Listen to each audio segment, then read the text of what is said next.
নমস্কাৰ সকলোকে ৰূপালী মোৰ প্ৰথমটো সাক্ষাৎকাৰলৈ স্বাগতম জনাইছো। আজি আমাৰ মাজত উপস্থিত আছে কেইজনমান লোক সংস্কৃতিৰ সাধক। বৰ্তমান যুগত আমাৰ অসমীয়া ল'ৰা ছোৱালীসকলে ইংৰাজী হিন্দী গান শুনোতে আমাৰ অসমীয়া গানবোৰ বাদ পৰি গৈছে। আমাৰ অসমীয়াৰ প্ৰকৃত পৰিচয় হৈছে এই লোক সংস্কৃতিবোৰ। যদি আমি নৱপ্ৰজন্মই এই লোক সংস্কৃতি ধৰি নাৰাখো তেন্তে আমাৰ অসমীয়াৰ স্বাভিমান শেষ হৈ যাব। গতিকে আহকচোন আমি আজি সংকীৰ্তনৰ বিষয়ে কিছু বাৰ্তালাপ কৰো। সকলোকে স্বাগতম জনাইছো ৰূপালী মলত। আজি আমাৰ লগত আছে আমাৰ ওচৰৰে গাঁও এখনৰ কেইজনমান ককা।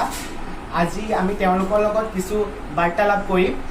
আচলতে তেওঁলোক আহিছিল আমাৰ ঘৰতে সংকীৰ্তন গাবলৈ, আৰু তেওঁলোকৰ যিটো সংকীৰ্তনৰ শৈলী সেইটো দেখি সঁচাকৈ আজি মই অভিভূত হ'লোঁ আৰু ভাবিলোঁ এইখিনি সকলোৱে জানক। এইখিনি কেৱল এখন গাঁও বা এটা অঞ্চলতে নতুবা কেৱল অসমতে সীমাবদ্ধ নাথাকক, এয়া বিশ্বব্যাপী হওক। তাৰ প্ৰচেষ্টাৰে মই তেওঁলোকৰ পৰা এই সংকীৰ্তনৰ বিষয়ে কিছু সুধিবলৈ আগবাঢ়িছোঁ। নমস্কাৰ ককা। এই সংকীৰ্তন আপোনালোকে নিশ্চয় বহু দিনৰ পৰা কৰি আহিছে। আপোনালোকৰ পূৰ্বপুৰুষসকলেও এই সংকীৰ্তন কৰি আহিছে। এই সংকীৰ্তন আচলতে কেতিয়াৰ পৰা আৰম্ভ হৈছিল? শংকৰদেৱৰ আগৰ পৰা নে শংকৰদেৱৰ পাছৰ প্ৰজন্মই এই সংকীৰ্তন আৰম্ভ কৰিছিল? আমাৰ এই সংকীৰ্তন ভাগ 100 বছৰৰ ওপৰ হ'ল। স্বাধীনতা হোৱাৰ আগৰ পৰাই আমাৰ এই সংকীৰ্তন ভাগ চলি আছে। সেইখিনি দিহানাম নহয়, কিন্তু সংকীৰ্তন আচল সংকীৰ্তন নাম যিখিনি সেইখিনি দিহানামৰ কোনো যোগ নাই। পূৰ্বপুৰুষসকলে বা এনেকৈ আজিলৈকে এনেকৈ চলি আহি আছে। হয়, এই সংকীৰ্তন আজি সংকীৰ্তনত এয়া খোল বাদ্য আপোনালোকে নিশ্চয় পৰিচিত। এই খোল বাদ্যৰ উপৰিও তেওঁলোকে এয়া ব্যৱহাৰ কৰিছে কৰতাল।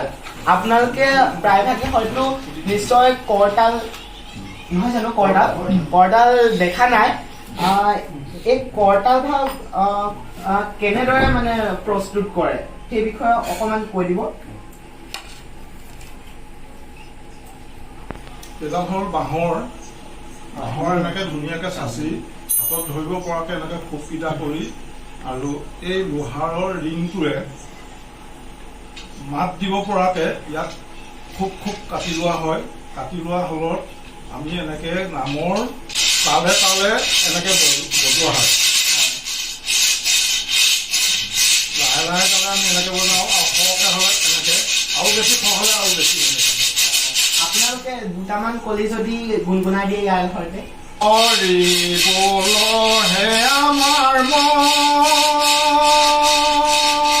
হৰি বল হে আমাৰ মন, বল ৰাম বল কৃষ্ণ জনাৰ্দন জনাৰ্দন হৰি নাৰায়ণ, বল ৰাম বল কৃষ্ণ জনাৰ্দন হৰি নাৰায়ণ হৰি নাৰায়ণ হৰি বল হে আমাৰ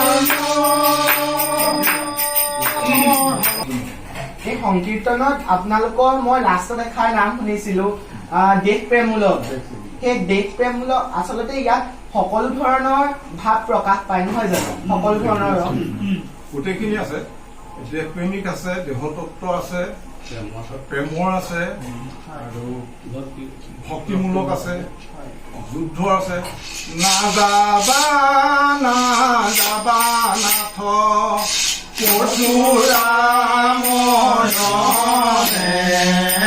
নাযাবা নাযাবা নাথ পৰশুৰামনে,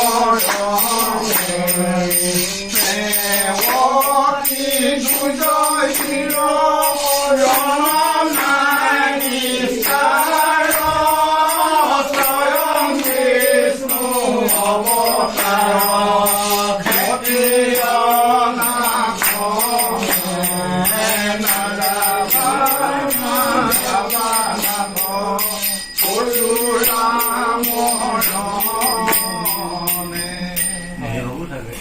এই নামবোৰ আপোনালোকে কেৱল মানে বহাগ মাহ, এতিয়া বহাগ মাহ চলি আছে যিহেতু সকলোৰে মন ৰঙিয়াল হৈ থাকে, এই সময়ছোৱাতে আপোনালোকে এই নামখিনি পৰিৱেশন কৰে নে আন কেতিয়াবাও কৰিব পৰা যায়? উৎসৱত কৰোঁ আৰু বহাগ মাহত আমি সংগীতন হিচাপে গাওঁ।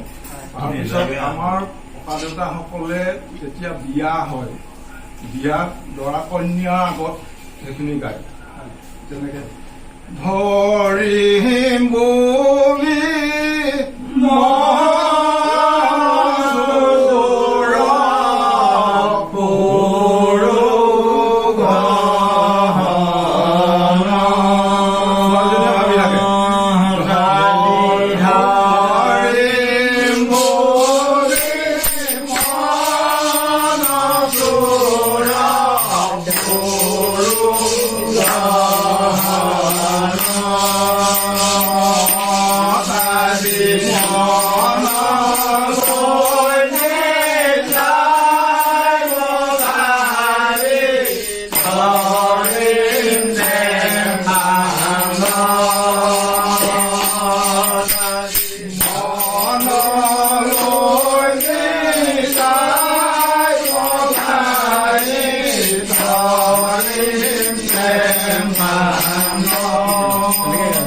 ছোৱালীজনীয়ে ভাবি থাকে, সেই ভবা ভাৱখিনি আমাৰ সংগীতন হিচাপে সেই নামখিনি গায়। হয়, মানে এই সংগীতনখিনি বিয়া সবাহত সবাহতো গায়। সবাহত নহয়, বিয়া। আৰু অসমীয়া চহা জীৱনৰ লগতে জড়িত হৈ আছে নহয় জানো?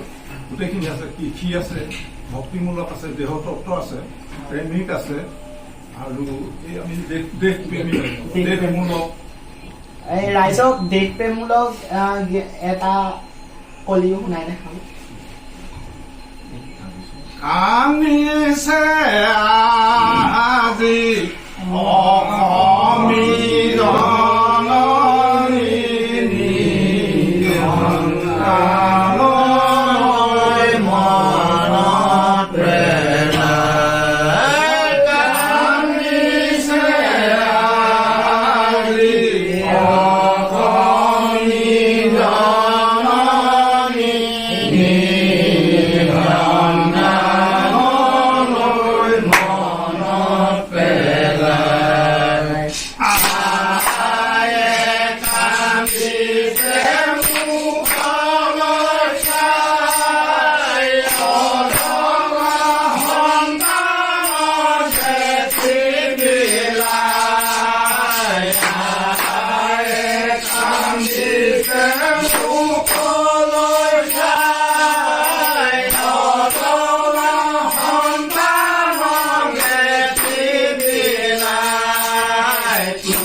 অতি অপূৰ্ব। এই গীতসমূহ আচলতে সকলোৱে একেলগে গোৱাৰ কাৰণে সংকীৰ্তন আমি আচলতে আউটুক খাই লগ লাগি যাব লাগে। দিহা নমতে নহয়, তাৰমানে এজনে লগাইছে সিজনে গাব, আমাৰ অতি ভাল লাগিলে।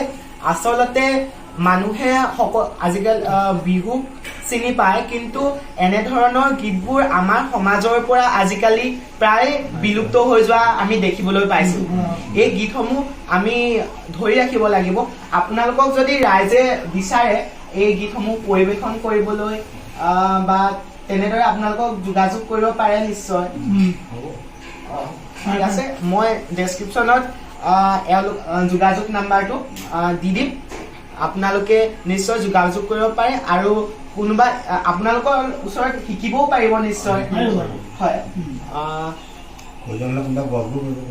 হয় ঠিক আছে তেন্তে আমি অতি চমু সাক্ষাৎকাৰ কিন্তু এই সাক্ষাৎকাৰটোত যিখিনি আমি গীত শুনিলো যিখিনি আমি কথা জানিলো এইখিনি আচলতে আমাৰ সমাজৰ পৰা বিলুপ্ত হৈ গৈছে আমাৰ নতুন প্ৰজন্মই আজিকালি ইংৰাজী গান শুনে হিন্দী গান শুনে কিন্তু এই অসমীয়া এই থলুৱা গানখিনি শুনিবলৈ ইচ্ছা নকৰে কিন্তু এই থলুৱা গানখিনিহে আমাৰ অসমীয়া প্ৰকৃত পৰিচয় এইখিনি অবিহনে আমাৰ অসমীয়া তেনে নিথৰুৱা হৈ পৰিব গতিকে আমি সকলোৱে এইখিনি ধৰি ৰাখিবলৈ চেষ্টা কৰিব লাগে আৰু আমাৰ উঠি অহা প্ৰজন্মৰ মাজত যাতে এই গীতসমূহে প্ৰসাৰ লাভ কৰে তেন্তে আমাৰ অসমীয়া জাতিটোক ধৰি ৰাখিবলৈ সক্ষম হ'ম ধন্যবাদ